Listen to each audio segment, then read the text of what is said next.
Hey guys, what's going on? It's Matt, channel over 9943. In today's video, I have an overview here on the new Lionel 2018 catalog. And I'm just going to summarize this catalog real quick by saying it's a really good catalog, and I really like that Lionel's been re-releasing a lot of their products that they haven't done in some cases in almost 20 years. And I really hope that Lionel continues to do this, because seeing a lot of these older products in here being re-released is really a good move. So we're going to start off right here with the Visionline Challenger. Now they have a whole host of road names. They have a Clinchfield, they have two Rio Grandes, they have a Greyhound UP, which is exclusive to the LCCA. We have the two preserved units. This is number 3977, which is in North Platte, Nebraska. And then we have the 3985, which is actually still running with Union Pacific on their Steam program. And then here we have number 3981, and then here we have number 3717. And then we have this. Now, me personally, I like this paint scheme. There's been a lot of chatter on the forum about it and everything else, but I like this. This is the What If paint scheme based on the 49er, which I really like this paint scheme. Some people do, some people don't. I like it.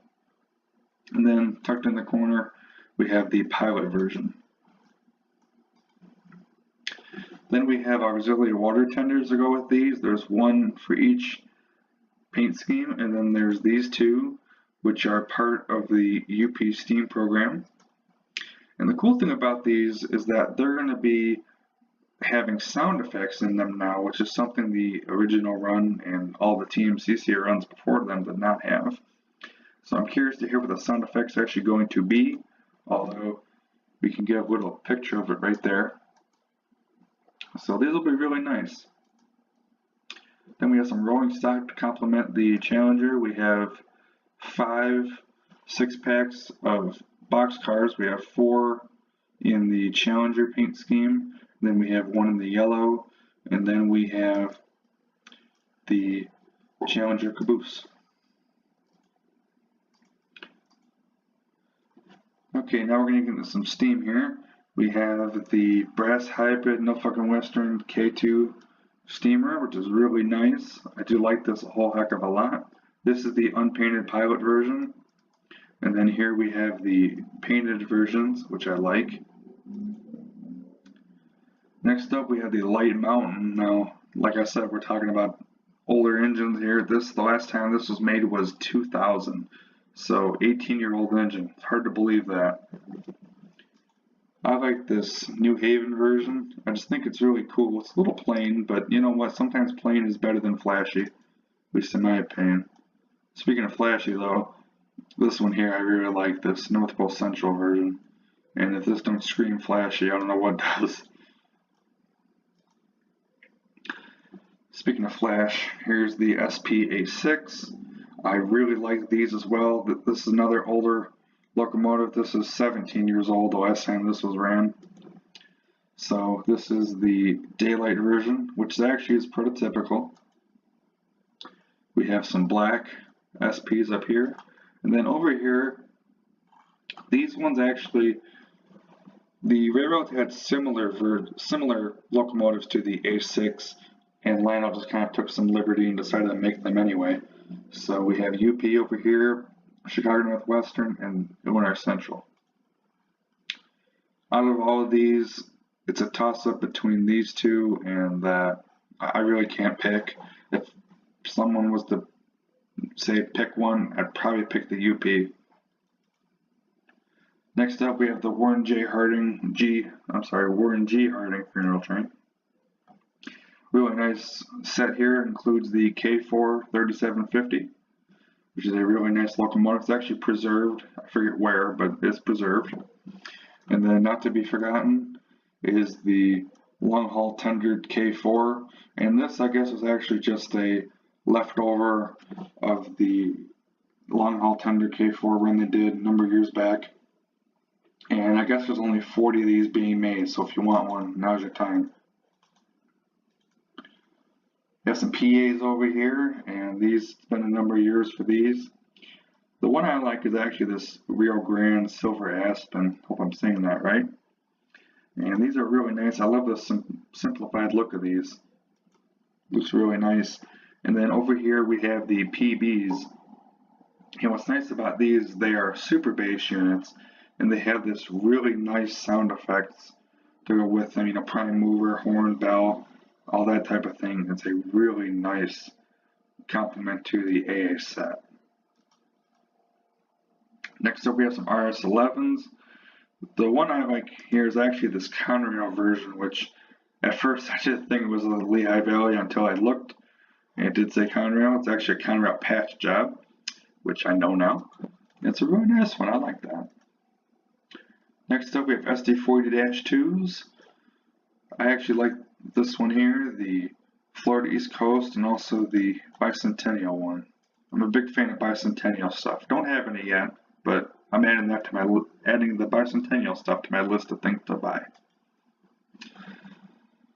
Alright, then next up here we have the Dash 9s. These are really nice. It's been a number of years for these two. The one that screams to me is the Norfolk Southern version. I'm partial to NS, so this one's really nice. But we have some really nice ones, including this BNSF Santa Fe patch job. So that takes care of locomotives, but we also have here some bunk cars, some tool cars, and then over here we have some kitchen cars. These have sound effects, which are kind of nice. They have a whole host of road names, including Pennsylvania, which I like. And then over here we have some Freight Sounds reefers. Now, the two that I like, well, I like three, but the two that I'm definitely going to be getting is going to be the PFE and then the Santa Fe. And then the runner-up here is the New York Central. Next up we have the 86-foot box cars. These are really nice. The one I like is actually this UP with the graffiti on it, with the SP door. So I might consider this just a display. Got some coil cars up here. The chassis one is kind of nice. I actually don't have anything chassis in my collection, so I'm thinking maybe these to start off my chassis collection. And then up here we have some box cars. These are the 50-foot double doors. And then the ones I like are these Santa Fe's. Now they did the Santa Fe's in 5 different road numbers, and all the different road numbers have different train names on the side of them. And these are really nice. They did a similar thing with the PS1 box cars they did a number of years back. They did a whole bunch of different train names. I have some passenger cars right here. The passenger cars I like are actually these military ones. There's one for the Army.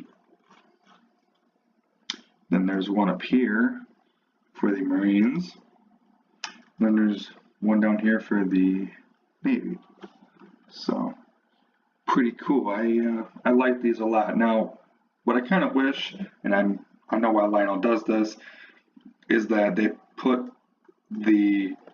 at least maybe 2 of the Navy cars, 2 of the military cars together, and then they had a pack like this where it's a Navy, military, and a single one. But I guess if you want all of them, you'd rather have to wait for a breakup or just spend the $400 retail to get them. I believe pre-order on these is around $350 or something. I forget exactly. Then we have some Halloween stuff. I'd be curious to see what the diner sounds like. I'm sure they'll do a lot of fun announcements for that. Then we're to the traditional stuff, which I've been kind of dragging my feet on this. It's kind of like post-war.